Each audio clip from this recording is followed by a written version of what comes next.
ಜಾತ್ರಾ ಮಹೋತ್ಸವಕ್ಕೆ ವಿದ್ಯುಕ್ತ ತೆರೆ ಬಿದ್ದಿದೆ. ಹಾಸನದಲ್ಲಿ ಹಾಸನಾಂಬೆ ದೇವಸ್ಥಾನಕ್ಕೆ ಗರ್ಭಗುಡಿಯ ಬಾಗಿಲನ್ನ ಬಂದ್ ಮಾಡಲಾಗಿದೆ. ದೃಶ್ಯದಲ್ಲಿ ನೋಡ್ತಾ ಇದ್ದೀರಿ ನೀವು. ಹಾಸನಾಂಬ ಜಾತ್ರಾ ಮಹೋತ್ಸವಕ್ಕೆ ವಿದ್ಯುಕ್ತ ತೆರೆ ಬಿದ್ದಿರೋದು. ಮಧ್ಯಾಹ್ನ 1:06 ಗರ್ಭಗುಡಿಯ ಬಾಗಿಲನ್ನ ಕ್ಲೋಸ್ ಮಾಡಲಾಯಿತು.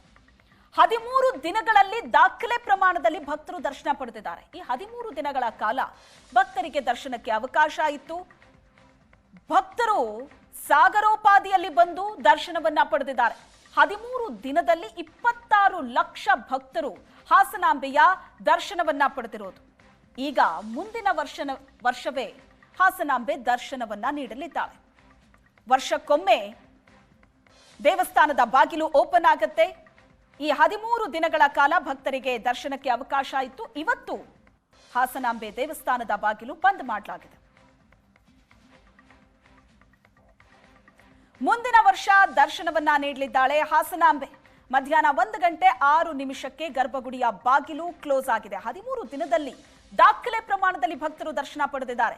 26 ಲಕ್ಷ ಭಕ್ತರು ಹಾಸನಾಂಬೆಯ ದರ್ಶನ ಪಡೆದಿರೋದು.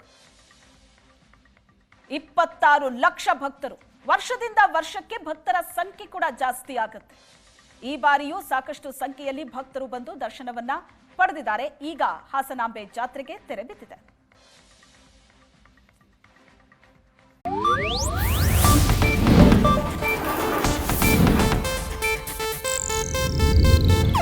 ಇದು ಏಷ್ಯಾನೆಟ್ ನ್ಯೂಸ್ ನೆಟ್ವರ್ಕ್ ಪ್ರಸ್ತುತಿ.